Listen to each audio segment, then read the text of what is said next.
Hi friends, ಎಲ್ರಿಗೂ ನಮಸ್ಕಾರ. ನಾವಿವತ್ತು ಫಿಶ್ ಕರಿ ಮಾಡೋದು ಹೆಂಗೆ ಅಂತ ನೋಡೋಣ. ಫಸ್ಟು ತೊಳೆದಿಟ್ಟಿರೋಂಥ ಫಿಶ್ನ ತಗೋಬೇಕು. ಆಮೇಲೆ ಅದಕ್ಕೆ ಬೇಕಾಗಂಥ ಮಸಾಲೆನ ರೆಡಿ ಮಾಡ್ಕೋಬೇಕು.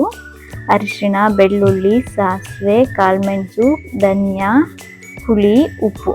ಫಸ್ಟ್ ಒಂದು ಪ್ಯಾನ್ ತಗೊಂಡು ಅದರಲ್ಲಿ ಧನಿಯಾ, ಕಾಳುಮೆಣಸು, ಮೆಂತೆ, ಉದ್ದು, ಸಾಸಿವೆ ಎಲ್ಲನೂ ಚೆನ್ನಾಗಿ ಹುರಿದು ಎತ್ತಿಟ್ಕೋಬೇಕು.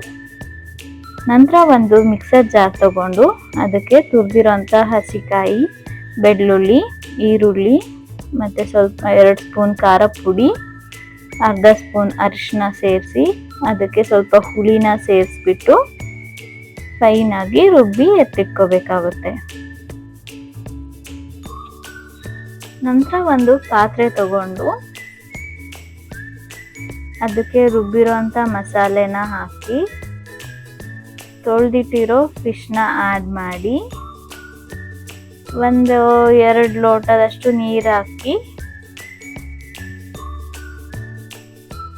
ಒಂದ್ಸತಿ ಚೆನ್ನಾಗಿ ಮಿಕ್ಸ್ ಮಾಡಿಬಿಟ್ಟು ರುಚಿಗೆ ತಕ್ಕಷ್ಟು ಉಪ್ಪನ್ನ ಹಾಕಿಬಿಟ್ಟು ಒಂದ್ಸತಿ ಮತ್ತೆ ಮಿಕ್ಸ್ ಮಾಡಿಬಿಟ್ಟು ಕುದಿ ಬರೋದಕ್ಕೆ ಬಿಡಬೇಕಾಗುತ್ತೆ.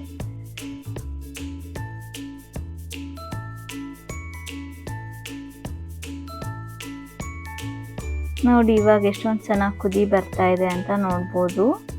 ಇದಕ್ಕೆ ಬೇಕು ಅಂದರೆ ಈ ಟೈಮಲ್ಲಿ ನಿಮಗೆ ಕೊತ್ತಂಬರಿ ಸೊಪ್ಪನ್ನ ಸ್ವಲ್ಪ ಆ್ಯಡ್ ಮಾಡ್ಕೊಳ್ಬೋದು.